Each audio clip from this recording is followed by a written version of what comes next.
I'd say welcome again to those who are attending our conference, and I'd say a special welcome as well to those who are here specifically for the Keith Jeffery lecture. This is an event now, I suppose it's a unique combination of two things which Keith played a hugely significant role in. Obviously, one was our academic life here at Queen's and the support which he gave to our branching out into the area of public history, something we were just beginning at the end of Keith's time here. But when Steve Ellis approached me about 2 years ago to say, well, to tell me, to inform me, that it was Queen's turn to host the Irish Conference of Historians, I was actually quite pleased by that because I thought this is a great opportunity to combine two things we do, our annual Keith Jeffery lecture, but also to highlight just how much of a stalwart Keith was. One of the many areas in which he was a stalwart was the Irish Committee for Historical Sciences and the Irish Conference of Historians. And I think by 5 o'clock tomorrow, I might go to bed and never come out of it again, because it's such as the extent of organising one conference. But of course, Keith Jeffery was a recidivist. He couldn't just organise one conference. I think one conference of Irish historians will do me for the rest of my life. Keith had to organise two. And he organised one when he worked in the other place. Guardian rankings, not to mention. And that was published. The proceedings of that conference, which he organised in what was then the University of Ulster, Coleraine, or Jordanstown, and now is Ulster University, led to the publication of this volume of essays, Men, Women and Work, which he edited with T.G. Fraser. And then the last time we hosted the Irish Conference of Historians here in 2007, Keith and Robert Blythe later edited the proceedings of that as well, the British Empire and its contested pasts.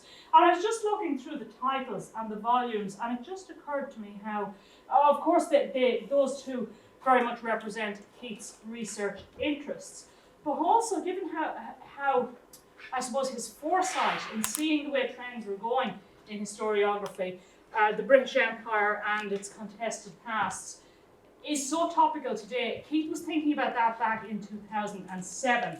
So I think the themes he chose for his conferences were very much reflected where he saw historiography going.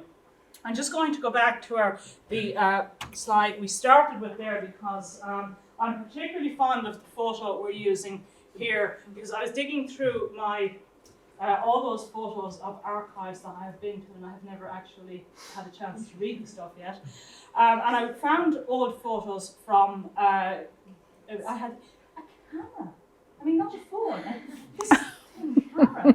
And it had an SD card, and I actually had to find an adapter to put the SD card into my computer. But what did I find? Only photos from the 2015 graduation. And I found this one of Keith here, and regrettably, it was his last graduation he would attend in Queen's.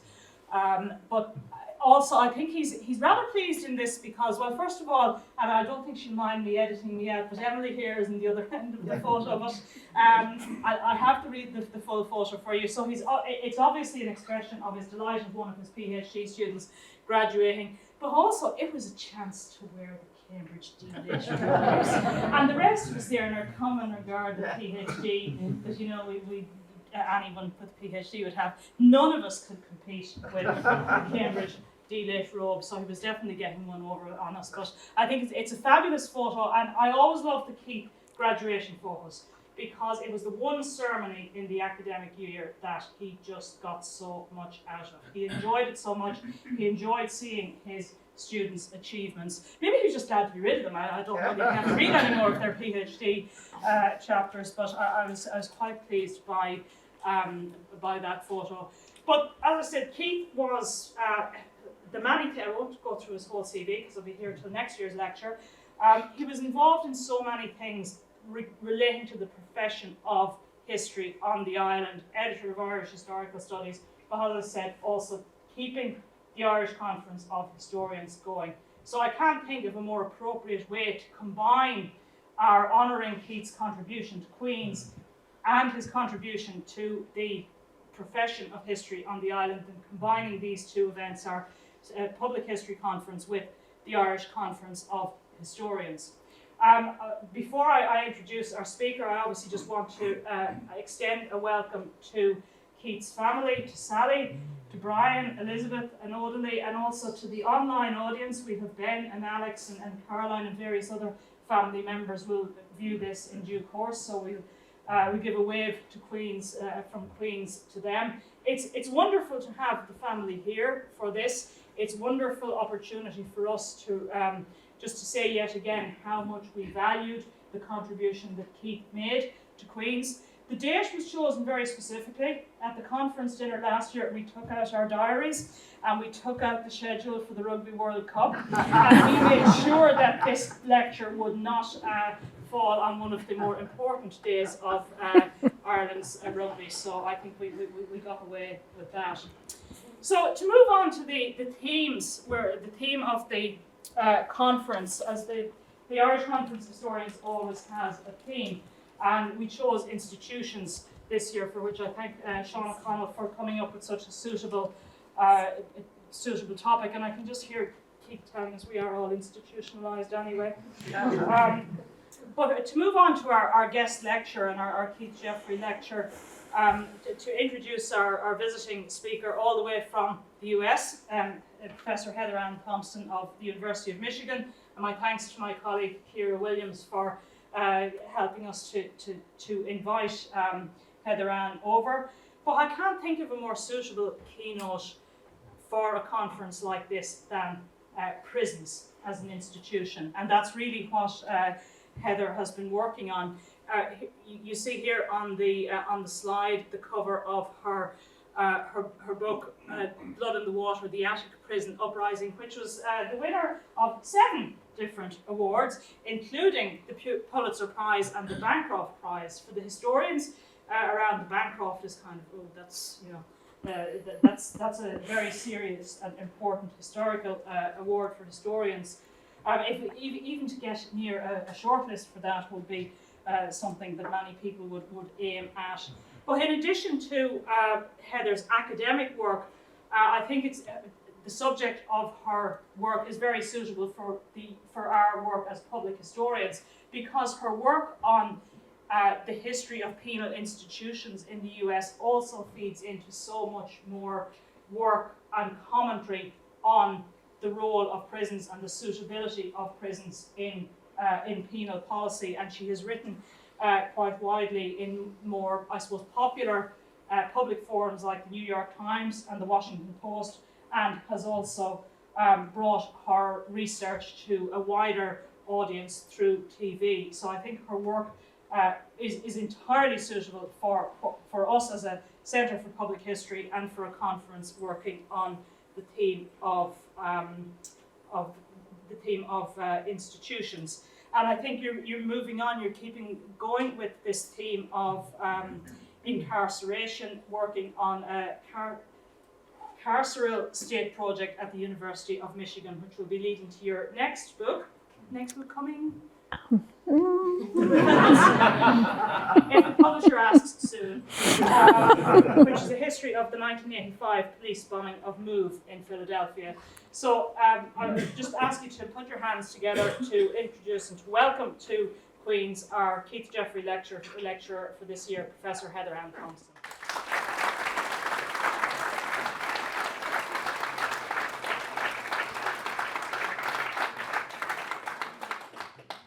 Thank you so much.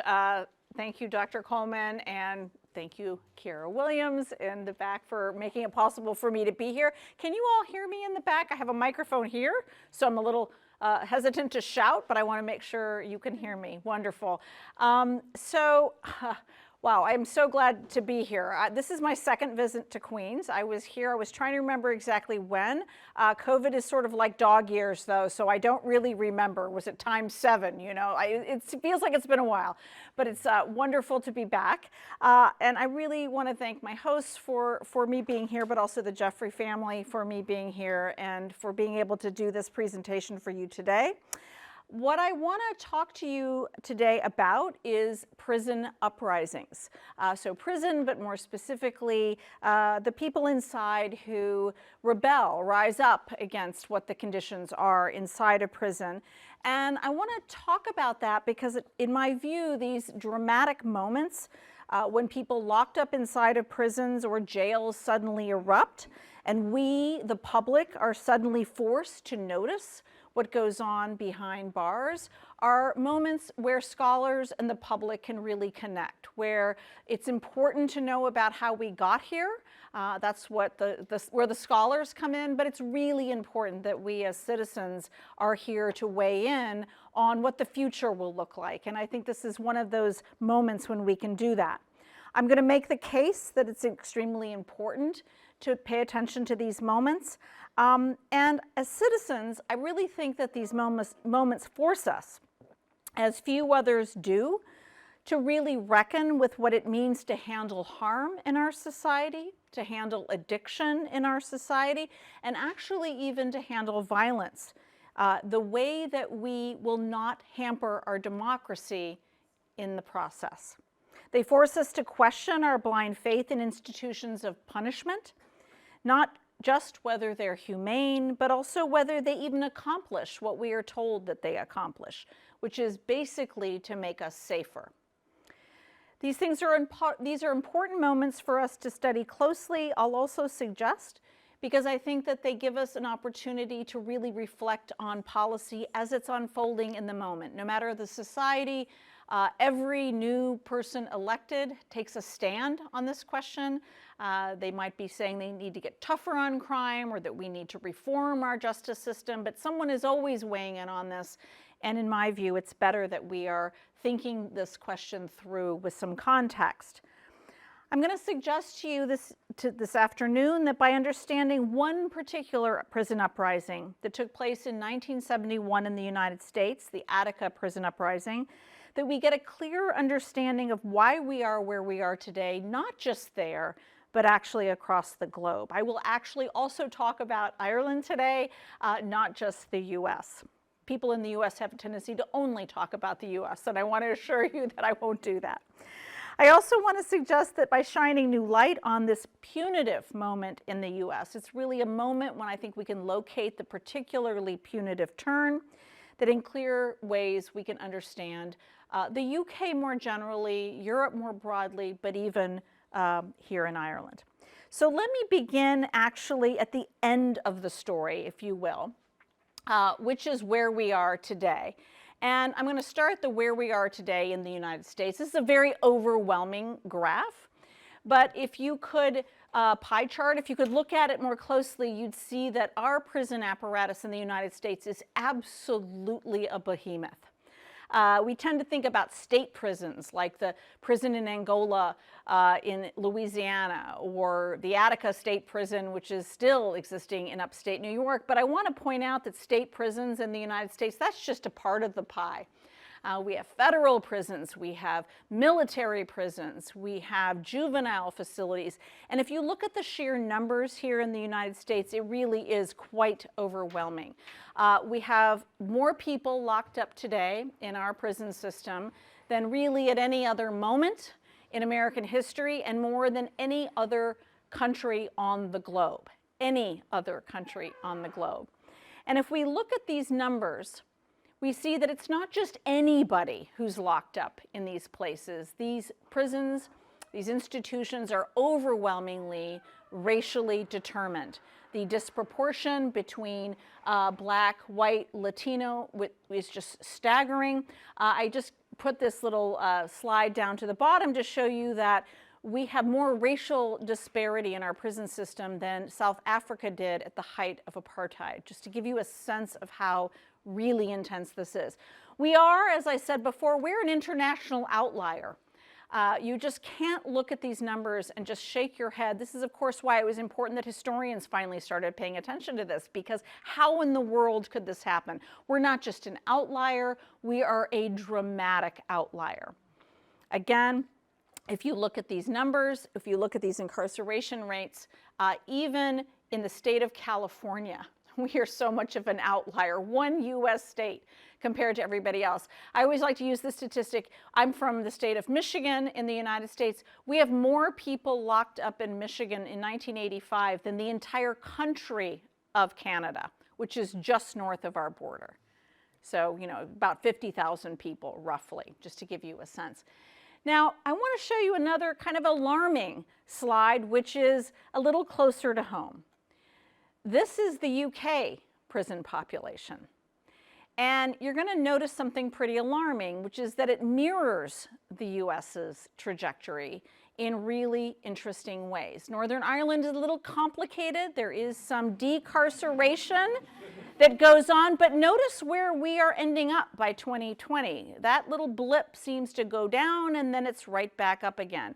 And if you notice on these graphs, they do go up, they do go down, but what's really, really staggering is that throughout most of our history, in all of these countries, the incarceration rate is remarkably stable.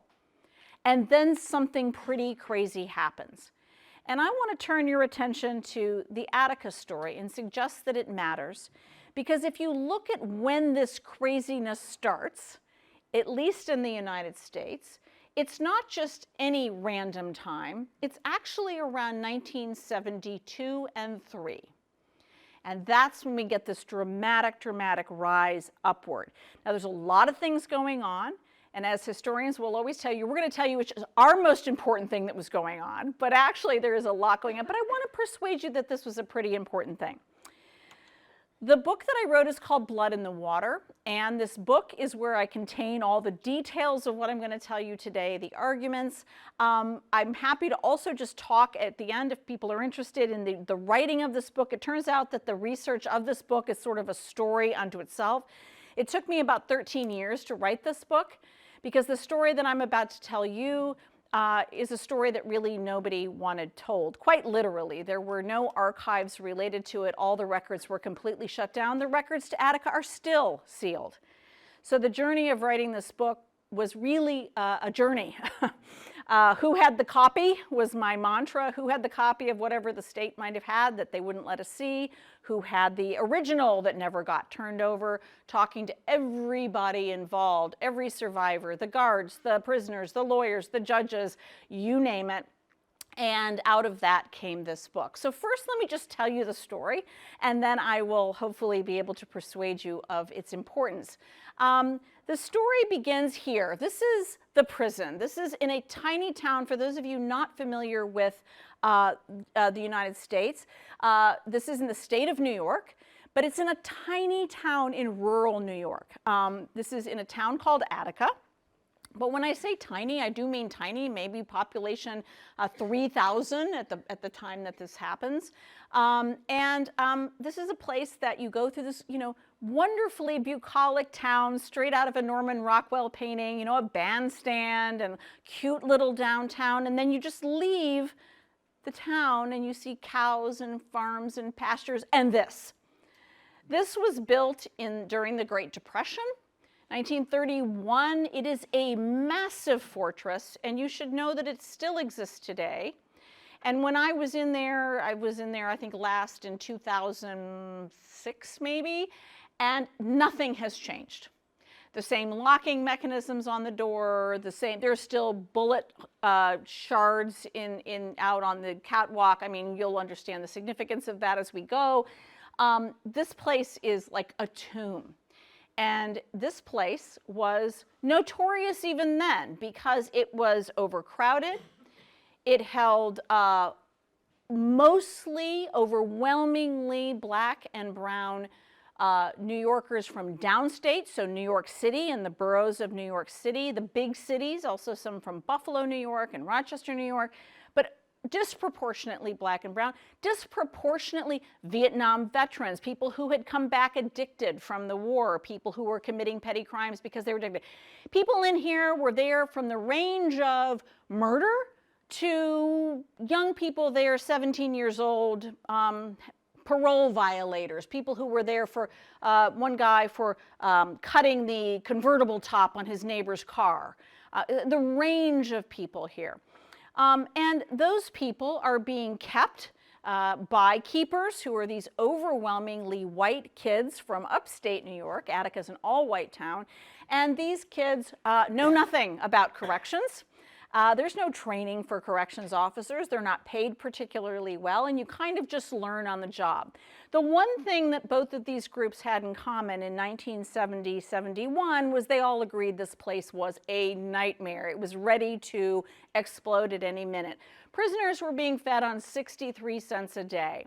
The medical care was horrendous. 2 doctors that were really, I mean, just these nightmarish people who would never treat people that needed treating.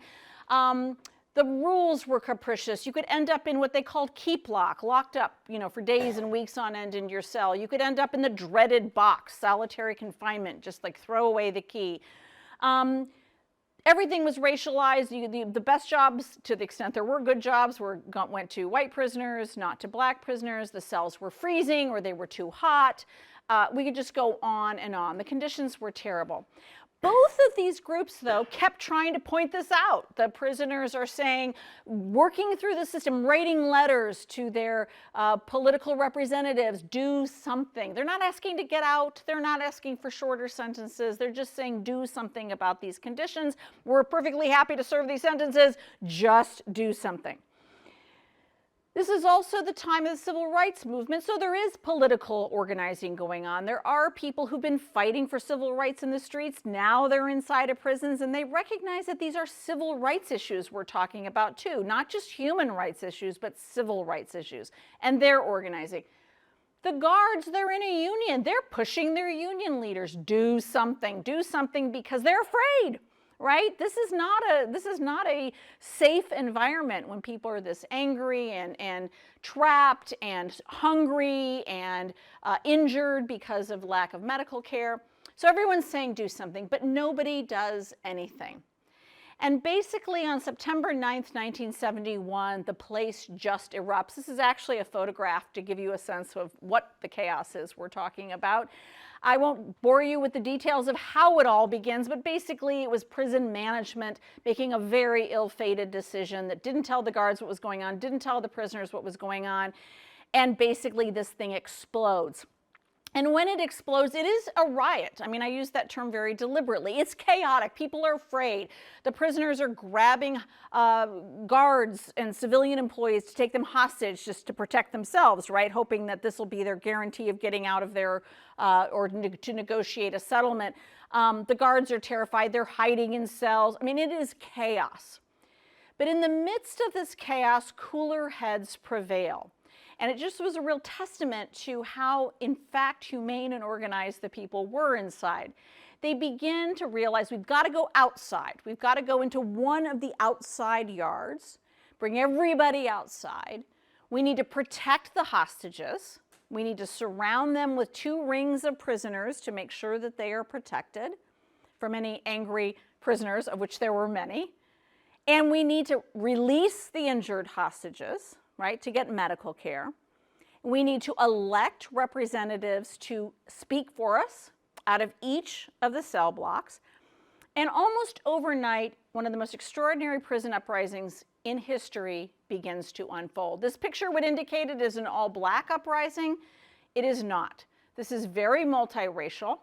There are a lot of poor white kids in here too. But this picture really symbolizes the political moment that this was, right? Outside, there are the Black Panthers. There are all of these activists on the outside. They set up a tent city. They have a medical table. This is people being tended to who have been wounded. They distribute the food. They have megaphones up at the table so that every instruction is made both in Spanish and in English, because there was a lot of Spanish-speaking prisoners in there. And there was not a single Spanish-speaking guard. In fact, if you were Spanish-speaking in there and you had a letter from your wife or your children, the guards would just throw it away because they couldn't read it. So everything is being translated. It's very democratically existing. And then these guys realized, look, this was not planned, and it wasn't planned. This whole uprising was not planned, but now we're here. Let's bring the outside in so that we can show people what goes on behind bars. Because even in 1971, these are extremely closed institutions, right? The jury that sentences people there, they have some faith. Oh, you know, it's prison, you do your time. Nobody has any idea what goes on behind bars. They still don't know what goes on behind bars, which is horrific, what goes on. So they want people to know. So they invite the media in. They invite a team of observers in. This is really important. Key American figures, for those of you who know this later American history, in the middle is Bill Kunstler, who was this famed radical lawyer. On the on the right is Tom Wicker. He was a very important columnist for the New York Times. And on the left is a guy named Clarence Jones, who was an editor of an important newspaper in Harlem called the Amsterdam News. Everyone they wanted there had some sympathy for prison reform, which is why they wanted them inside watching this procedures, watching what they were hoping was going to be negotiations with the state, making sure that the state negotiated in good faith. The state agreed that these people could come in, but they put their own people on this negotiating committee. So there's lots of Republican state senators. There's a U.S. congressman on this panel. So this is a pretty powerful group of observers. And they're there the entire duration, and thus begins an extraordinary moment where negotiations go on. They go on out in the yard, newspapers that, taking notes, cameras inside. This is the Commissioner of Corrections, a guy named Russell Oswald. They escort him into the prison through this kind of tunnel of prisoners, all standing outward to make sure he's safe to get to the yard. No one's going to harm him. He goes here. And these negotiations go on and on, 4 long days and 4 long nights. I want to bring your attention to 2 people because I'm going to mention them again. You see the guy with the sunglasses and the hat. His name was, by birth, was Frank Smith, but he went by the name Big Black. I just want you to remember him. He is in charge of security in the uprising. And the tall, skinny guy with the wire-rimmed glasses, his name was L.D. Barkley. And he was there. He was 21. But he was there on a parole violation, driving a car without a driver's license. So we really have all manner of people in here, but these guys are ready to negotiate. They have demands. What are their demands? You would be stunned at how basic they were. More Spanish-speaking guards, better food, more doctors, right? Just kind of your run-of-the-mill basic things. And these negotiations go on all through the night. One of the reasons the book is so thick is you literally live in D-Yard as this stuff is going on, everything that's happening. But meanwhile, when these 4 long days and 4 long nights are taking place, this is also taking place. Every state trooper and guards, off-duty guards, prison guards from around New York are descending on Attica.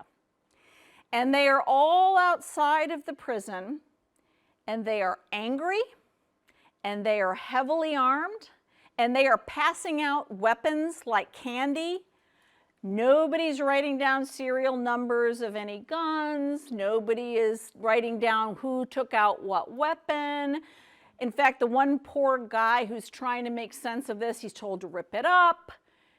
And these guys want to get in there and they want to exact revenge in the name of freeing the hostages. But of course, they all know that this would be a very fraught operation. What you may not know is that state troopers never retake prisons. They're not trained to do it. The only body really trained to retake a prison would be the National Guard in the United States. They're not there. These are all just state troopers. A state trooper in the United States would be more typically driving their car down the freeways, the throughways of New York State, pulling people over for speeding. That's kind of their larger mission, right? But they're all there. The observers can see this. They can look out of the windows and they're all in the administration building. They can see this, and this is deeply, deeply alarming to them when they see what has been transpiring. They understand that the most important thing to happen is that the governor, whose name is Nelson Rockefeller, some of you have heard of him, he was known at the time as a very liberal kind of do-gooder governor. And the idea was governor has to basically keep negotiating with these guys and come to a decent settlement, right? Why? Because there's 40 state employees in there as hostages. So even if he doesn't want to negotiate with prisoners, just to simply for the safety of his own employees, which is of course why they took hostages, you need to negotiate. And particularly with this angry mob out there, the observers say, please, Mr. Rockefeller, come to Attica. Why did come to Attica? Because they'd already asked for amnesty. That was their big, big final demand. We need amnesty. What did they mean by that? They mean that if we give up, we want protection, that there will not be wholesale prosecutions of us. And much as importantly, we want to make sure we can surrender safely, right? Because they're terrified of these guys outside. The other reason why amnesty is so important is because on the first day of the uprising, when it all goes down, a gate comes down, and into the chaos, a guy in the middle, a guard, gets trampled, beaten, to get the keys away from him to the rest of the gates. And on the third night of this uprising, he dies from injuries to his head.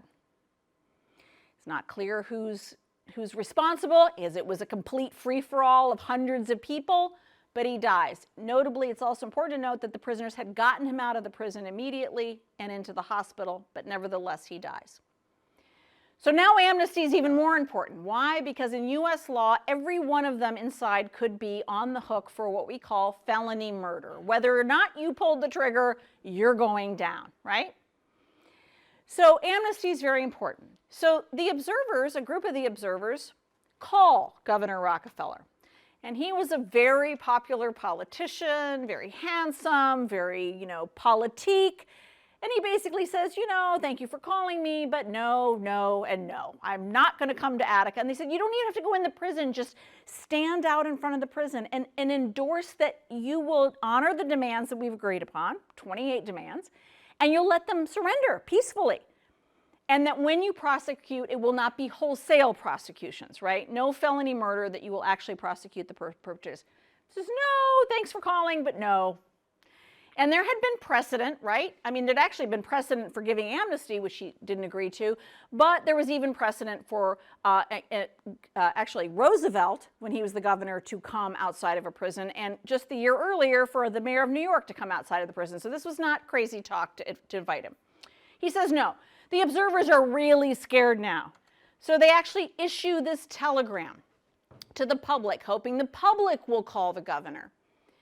And they mince no words. They say, Governor, if you do not come, a massacre will ensue. They call it as it is. And that's because this is what they see. They can so clearly see that this cannot possibly end safely.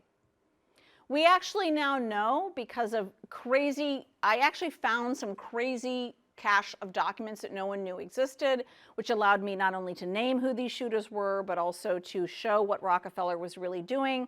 We now know he had no intention of settling. It took 50 years to tell this story, but we now know. The head of the army told him, you cannot go into this prison like this without killing the hostages. He knew.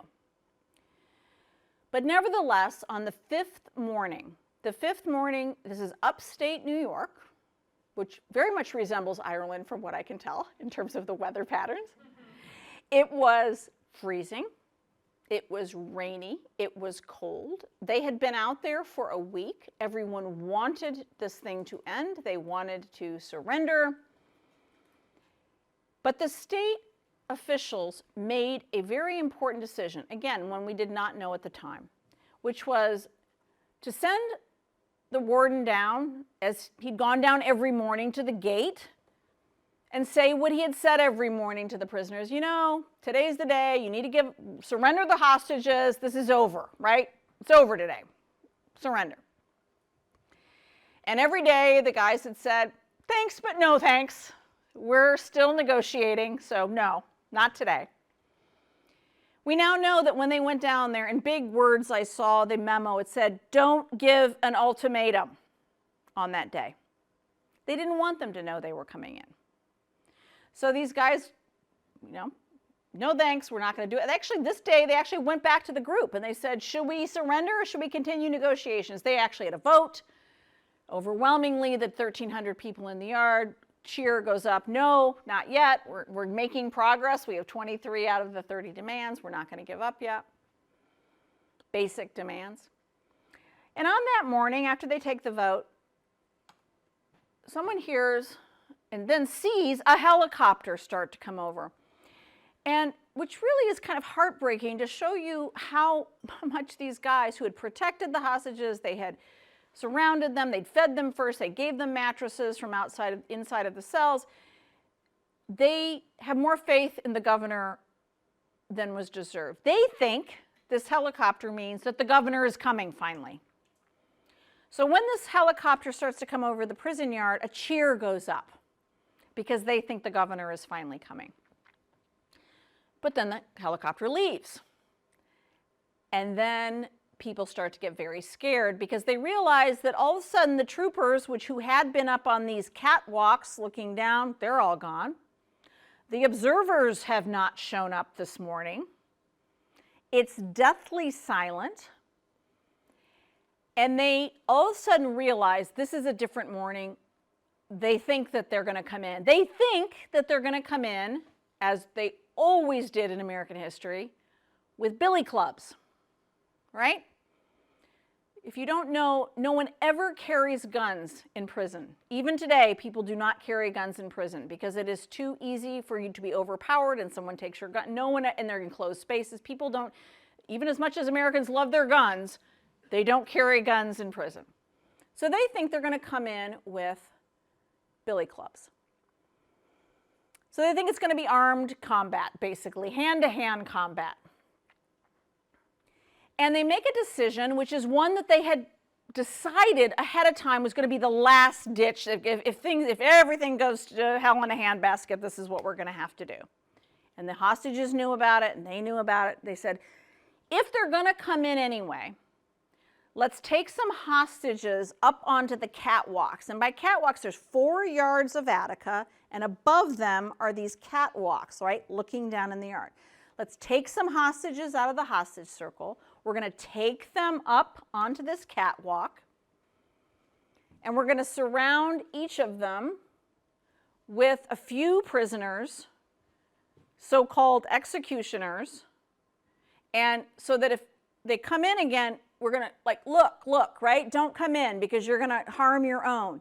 Meanwhile, up on this catwalk, in the book I take you into these conversations, and they're up there, and these guys are all to a one terrified. The guards, the prisoners. There's a guard by the name of Mike Smith, and he had been in charge of the metal shop, and he was pretty well known because the guys really liked him. He had read their initial letters and said, yes, your demands are basic, I support you. He's up there. To his right, as one of his so-called executioners, is a guy named Don Noble. And they're both terrified, and they're up there talking, and Mike is saying, Don, if I don't get out of here, in my back pocket is a note I managed to scribble to my wife. Her name is Sharon. If I don't get out of here, can you please, and you do, can you please tell her that I love her? And Don is kind of giving him the, this is my family. If you get out of here and I don't, can you? And next to them is another guard, Ron Kozlowski. He's so afraid that the prisoner next to him gives him a Tums, an antacid to calm his stomach. These guys can barely stand up if you hear them tell their stories. They're just so afraid because even the guards at this point don't really have faith that they matter all that much, right? If this is going to be a showdown between state officials and black prisoners, they don't think that they're going to be able to walk away from this. And right at this moment, when Don and Mike Smith are talking, all of a sudden they hear another helicopter revving up.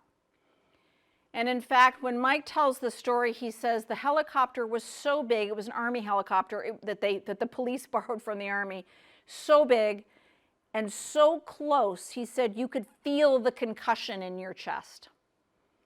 And it starts to come over and it starts dropping canisters of CN and CS gas, which is tear gas, but some of us have been in those situations, some of us have not. If you've never been in that situation, the term tear gas is a bit of a misnomer because we think of gas. I mean, it is a gas. It goes in the air, but really it's a powder. And when it drops and explodes, it clings to your eyes and it goes up your nose, down, all your mucous membranes are coated with this. So when they drop this gas, and you can see this in some film footage because the state police are filming everything, people just get mowed down by gas. And they are vomiting and choking, they can't see. In other words, they are completely controlled. And right then, when this goes on, they start sending out the troopers over the catwalks to show you how thick the gas was. This is a good picture. They have gas masks on, and they come out and they are shooting from the moment they come out. There are about 300 of these men. There's also corrections officers who had no business being there, sheriff's deputies. They have their own weapons that they've been issued. Many of them had never been trained to shoot even a 351 rifle. They're all in there shooting. They have their home weapons from home. They're using ammunition outlawed by the Geneva Convention in combat. They're using deer slug bullets for hunting, which of course explode inside upon contact. And for 15 minutes, all you can hear is the helicopter still circling around with a megaphone saying again and again, surrender with your arms up and you won't be harmed, surrender with your hands up and you won't be harmed, to the sound of da-da-da-da-da-da-da-da. Within 15 minutes, it is complete carnage. I won't spend a lot of time on these images, but needless to say, it is carnage. There are a total of 128 people shot, some of them 6, 7 times. There remarkably are only 39 fatalities ultimately, but it is both prisoners and hostages who were killed. And I'm going to come back to this story in a minute, but just take a break here to know that as this is going on, state officials stand outside of this prison. That's again Russell Oswald, the commissioner on the right. This is his PR guy on the left. And they say that something completely different happened. Thank God, they say, that the hostages have been saved, because they do manage to get some of them out. But some of them have been murdered, and they were murdered by the prisoners. The prisoners slashed their throats. Some of them had been killed already by the prisoners. One of the prisoners, who by the way turned out to be Mike Smith that they were talking about, the guy I was telling you about, was castrated by one of the prisoners. And his testicles were shoved in his mouth. Excuse my graphic description. And of course, oh, and they knew who did it. And who did they say did it? Frank Smith, Big Black, the guy with the sunglasses. And who's listening to this? The New York Times is there. The Los Angeles Times is there. The London Times is there. The AP is there. That's the wire service. The UPI is there. So this story that prisoners have killed hostages and brutalized them goes out on the front page of every major newspaper in the United States. Inmates responsible for the killing of hostages at Attica will be liable for the death penalty in New York. This reflects a barbarism wholly alien to civilized society, right? The LA Times. And I want to note to you how deeply important this is, right? These are the papers of records. And this was the most watched event on the news. But meanwhile, while this is what the American public and the world is being told happened at Attica, this is what's happening at Attica. No sooner are the prisoners subdued, which they are within minutes of the gas dropping, they are stripped, they are lined up, they are forced to run a gauntlet, they are forced to run over broken glass, crawl over broken glass. Remember that every window in Attica has been shot out because that's how much gunfire there's been. This guy on the table is Big Black. He's on that stretcher. You can see him in the blue picture. This is him. And he has a football under his neck because he was the captain of the football team in the yard, and the guards thought this was pretty funny. And the troopers stood over him, and they tortured him for 6 hours. This picture on the bottom right is after he's been taken away on a stretcher, and he goes up to solitary confinement where they continue indefinitely torturing him. These guys are thrown into cells. Nobody can get in. The lawyers can't get in. Doctors are showing up. They're being turned away. The National Guard does send medics in who are let in, but they are traumatized because they're being threatened by the troopers to not administer any medical care to these guys. And they're not the only ones who are being traumatized because, of course, I just told you the guards have also been killed. So their families have just been told, eventually they're told, that their loved ones are in the hospital or are dead. They have no idea what's happened. They have no idea, but they're told the prisoners did it. So you can imagine how receptive they are to the prisoners' families who are showing up outside of the prison wondering what happened to their loved one. And those people are told nothing. And everybody is told that the prisoners have killed the hostages. Well, there's one brave guy, and he is the coroner of this tiny area, and he bravely is trying to do the autopsy. He's surrounded by these bulky troopers threatening him, but he bravely goes forward and he says, every person who's been killed was shot. And none of the prisoners had firearms. And Governor Rockefeller's response to this is to discredit him, to call him a communist, even though he basically had supported Goldwater and then voted for Nixon, and brought in 2 more coroners. So even though this record gets corrected, it really doesn't matter, right? Because even to this day, if you go in upstate New York and you ask who killed the hostages, people will say the prisoners. Why does this matter? Well, let me just tell you quickly why this matters. These are the telegrams that start flooding the prison. And this really matters because in 1970, right before this happens, right, actually Americans are experiencing a quite liberal moment, contrary to what historians have written. It's as if the rightward turn happened, you know, in 1968. No, this is very contested still in 68, 69, 70, 71. Most Americans were against the death penalty. There was a moratorium on the death penalty. Most Americans were talking about decarceration, against warehousing of people in prison, talking about community corrections, closing mental facilities, talking about community mental health care, right? Believed that prisoners had rights. We have the Warren Court who's ruling all kinds of these really progressive prisoner rights laws. When Attica actually happens, the reason why Americans are so riveted by this is because they're actually quite sympathetic to the prisoners inside. They're horrified to learn what the conditions had been like. But this lie is so consequential because they're basically told you were lied to. This is what civil rights looks like. It's a bunch of thugs, it's a bunch of criminals that will torture people and castrate people and murder them half the chance that they have.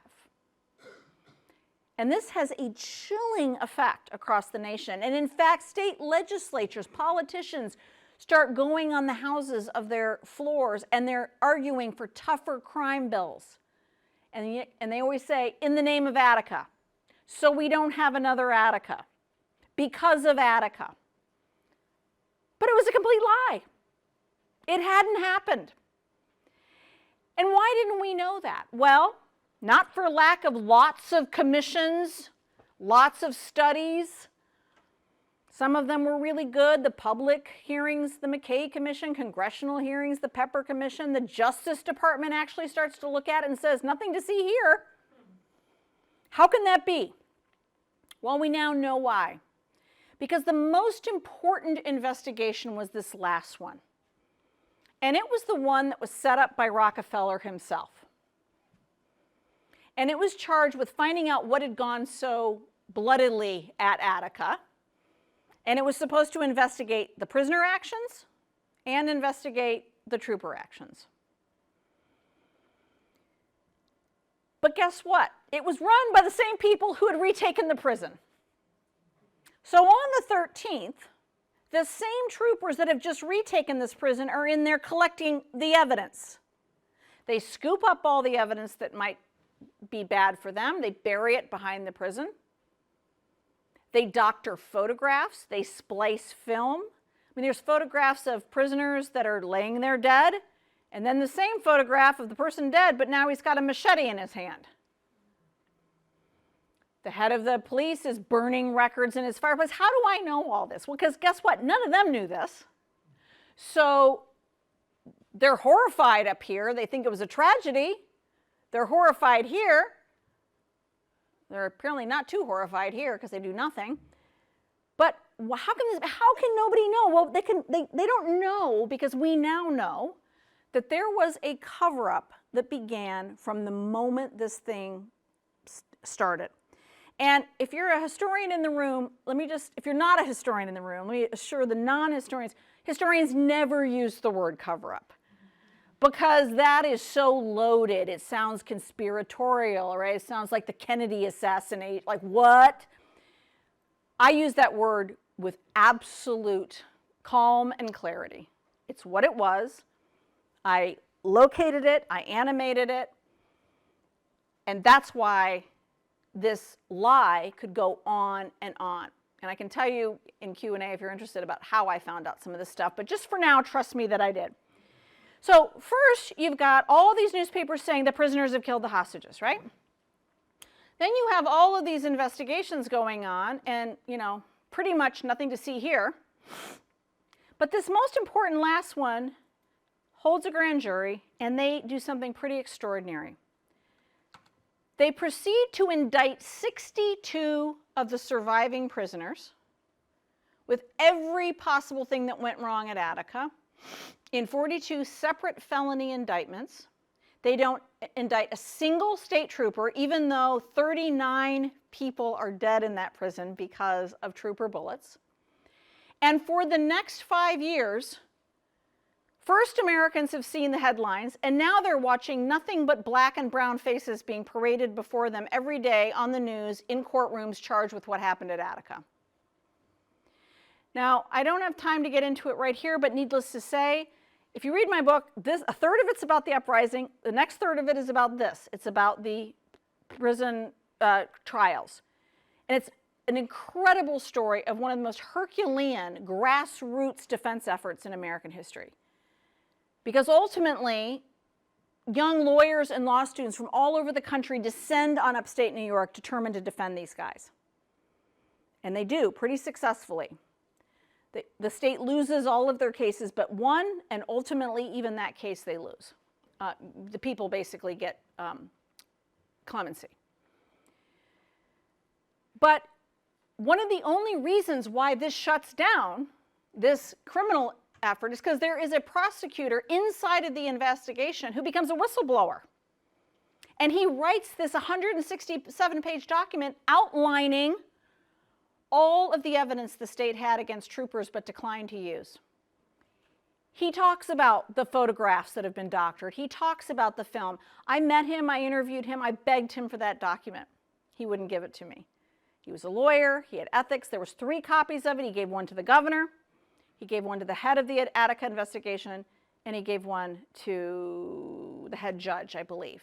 Oh, and I forgot to also mention that when I say cover-up, in the very first month after the Attica uprising, I discovered a series of secret meetings in the pool house of Rockefeller's estate. In the pool house, you can't make this stuff up. Like, what, they're all sitting around, like the chlorinated pool? Like, I'm just trying to visualize this. Where they're getting their story straight. Who's there? The head of the state police, the attorney general in charge of this investigation, and all of Rockefeller's administrative men. And they get their story straight. They deny that document exists too. A document that was called Confidential Memo at Attica. I found copies of all these things, by the way, including the whistleblowing document, which is how I was able to name who these shooters were, some of whom were still alive, retired in Florida. It's not the end of the story, because once the criminal prosecutions ended, the prisoners refused to let all of this go away, and they spend the next 30 years fighting for justice in the civil court system. This is Big Black. He becomes one of the most important litigants in this case. They win a historic settlement from the state of New York, where he defines the outside top of the damages at $4 million, so anyone similarly harmed to him, $4 million a person. Anyone more minorly harmed, horrifically harmed, but more minorly harmed, set the bottom of the damages, $75,000. And no sooner did they win, and the state of New York rallied and shut it all down and said, nope, you're not a class. You can't sue as a class. Go back to the drawing board and sue as individuals. Luckily, a very important judge steps into this and says, we're going to settle this.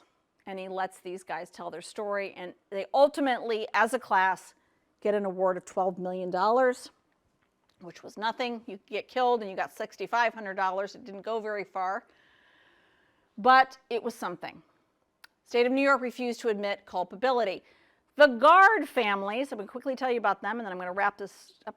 Promise, I'm just jabbering on. Oh God, I'm going on. The Guard families, they've been equally swindled. Not only have their people been killed, but the state of New York goes to all their houses afterwards, goes to the widows, like Mrs. Cunningham, who is a widow. She's got 7 kids. And here, Mrs. Cunningham, here's a little check to tide you over. To the guys who are healing in the hospital, here's a little check to tide you over. But they deliberately didn't tell these women and these surviving men that if they cashed those checks, under New York state law, they had elected a remedy to never sue the state again. And these checks were like $140. One person did not sign that check, and she got $1 million. So I think Attica matters because it's a very important moment in this timeline when not just there, but around the globe, the death knell is being sounded for civil rights, for prisoner rights. And I want to end the US story quickly just to say, and thereafter we began the buildup. The legacy of Attica in the United States has been both one of repression, but also one of resistance, always. We have a whole series of prisoner strikes now, uprisings, and always it's in the name of Attica that these men stand up. But I want to end by taking us back here, because I want to point out that this has reverberations across the pond, as they say. And it has reverberations not just directly because of Attica, but indirectly because the US becomes the exporter of criminal justice policy, the exporter of the actual items that are used in prisons to create further distress, and the whole penology, how we do prisons, the ethos of penology starts to become more and more US-centered. And we look forward, and I want to first just talk about England because that's probably one of the most interesting first examples of how something similar happens here, a similar trajectory. And that is the 1990s Strangeways prison. And if you're not really aware of it, 25-day prison riot, hugely important rooftop protest, hugely important in a prison built in 1868, so even older than Attica. Very, very similarly horrific conditions. The longest prison uprising in British penal history. 1 prisoner killed in all the chaos, 147 prison officers, 47 prisoners injured. Much of the prison damaged, destroyed. Their cost of repairs, $55 million. Like Attica, also sparking uprisings in institutions across the UK as a result, resulting in a similar inquiry, like the 3 we had, the 4 we had, this one done by the British government, a commission headed by Lord Wolfe. The resulting Wolfe report concluded that the conditions in the prison had been intolerable, to be sure. There should be major reforms of the prison system. The Guardian newspaper describes the report as a blueprint for the restoration of, quote, decency and justice into jails where conditions have become intolerable. But that's not what happens. In fact, the crackdown on the people who had dared to rebel in strange ways was horrific. The result of what was recommended versus done was that the British system also becomes more punitive. So punitive that it just leads to more uprisings. One of the more dramatic of which, 2016, HMP Birmingham, quote, the worst prison riot since Strange Ways, more than 25 years ago. In that one, more than 500 men exploded, took over 4 wings of that notorious prison, again, because of terrible conditions, again, with this overcrowding, just like in the US, things getting worse, not better, more people in solitary confinement, etc. And the beat goes on. In fact, one of the most recent, really newsworthy ones was in 2019 at HPM Winchester. And at that one, a spokeswoman said a, quote, full assessment of the 560 capacity Victorian jail would be carried out. Quote, we are taking action to modernize our jails. But here's the key, she went on. Quote, just last week, the Prime Minister announced up to $2.5 billion to create 10,000 new prison places. So we're not reforming, we're just doing it better. We're making it bigger, making it more secure, making it more punitive, keeping the people inside, the animals away from the people on the outside. And of course, this is Boris Johnson, who was the get tough on crime in chief, very similar to Trump.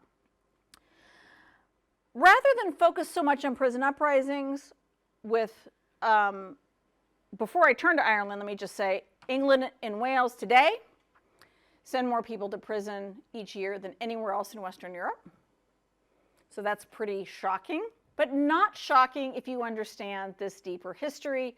And again, if you look at the publicity around Strange Ways, if you look at the publicity around HMP Birmingham or Winchester or any of these places, the language is the same. The people on the inside are the animals.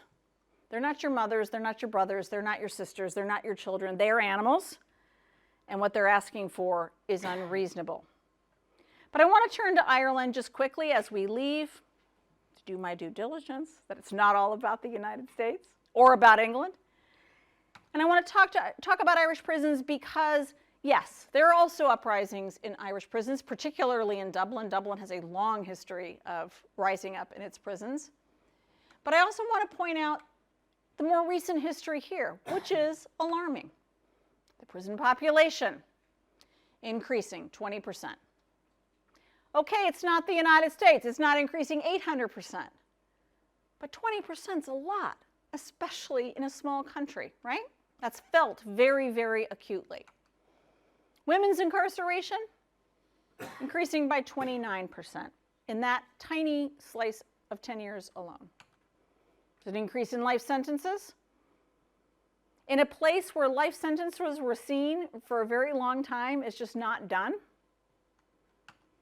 The rise of elderly prison populations. Why? Because prison sentences, like the US model, are getting longer and longer, right? It seems outrageous for someone to spend 5 years in prison now. 5 years? Are you kidding me? That's a slap on the wrist. Even though I tell my undergraduates who are 18 years old, I say, so where do you think you're going to be in 5 years? And of course they imagine, right, I'll have a family, I'll have a new job, I'll have a car, I'll have an apartment.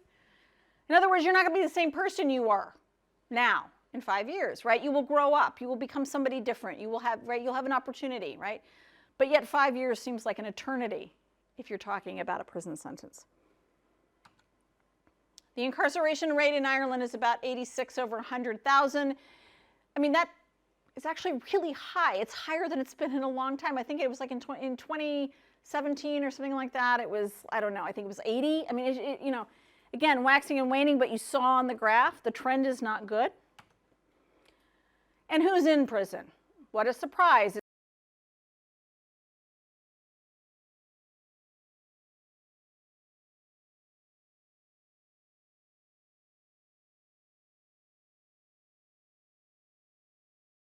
Fifty 50% leaving school before the age of 15. And also racialized, a disproportionate presence of foreign nationals, ethnic minorities, who aren't just there in disproportionate numbers, but also receiving longer sentences than Irish nationals. If that was not concerning enough, the conditions are also concerning, not going in the direction of humanity and progress with all this new technology and all the creation of tasers and, you know, all these things that we have to make things more humane. There's an extraordinary number of people that have no in-cell sanitation. Just imagine that in a prison that is overcrowded. In fact, 50% of people must use toilets in front of other people. The overuse of what we call here in Ireland restrictive regime or regimen, but in the United States we basically call it lockdown, keep lock, solitary confinement. It's some form of deprivation, right? Actual personnel deprivation. The overuse of lockdown, 22 plus hours a day where you have no human contact. You are by yourself, but with nothing to do, nothing to think about. Serious issues with health care, quote, significant concerns that mental health care is not being met, significant concerns about the insufficient help for addiction, significant concerns about where people go when they leave prison, the rise of homelessness, the inability for people to get the care they need when they go home, significant challenges faced by foreign nationals and ethnic minorities with regard to access to services, respect for cultural differences and religious practices, and serious language barriers. I go back to Attica with the Spanish-speaking prisoners, who, by the way, would end up in lockdown much more than everybody else because they couldn't even understand some of the instructions. But just like at Attica, this is not a story purely of repression. It is also a story of deep resistance. There are myriad organizations here, as there are in the United States, working on the outside to seek change. There are important recommendations afoot. The most recent, this Progress in the Penal System report with 31 recommendations, clearly thought through to strengthen healthcare services, 29 recommendations regarding better delivery, essentially who's getting the services and how efficiently. And here, like there, there's also growing calls from communities of impacted people to be the people that help to make this new prison policy. In 2021, just consider, in a country with very few prisoners relative to other big countries like the United States, there were still over 900 formal, and that matters, formal complaints filed with regard to ill treatment, racial discrimination, and intimidation. And I say it's important to say formal because it takes a lot to file a formal report. You risk retaliation, you need corroboration. It's a really risky thing to do. So to have even 900 is quite remarkable. So I think I wanted to leave you with the thought that humanity clearly is the bottom line of this story. It crosses national boundaries, and unfortunately, the prison systems across the world are the places that are losing the biggest when it comes to humanity. They are the place where we can throw people away because they can say that they are just criminals. That word dismisses who they are, who they might become, what they did, what they didn't do. It conflates all kinds of harm into one basket. It conflates nonviolence with violence. It does not seek to understand the roots of either. And unfortunately, it has become the go-to around the world. So I think that humanity matters a great deal. History also, I think, really matters. We don't stand a chance of improving what our justice system is without history. It was, after all, Charles Dickens and de Tocqueville who come to the United States. They come in the 1800s and say, this place is a horror show. You are locking people up without regard to the fact that they are human beings. You're preventing them from speaking. You're preventing them from living. You're preventing them from seeing family. What are you doing? And even then, prisoners were resisting and saying, nope, we are in fact human, and we will show you our humanity again and again.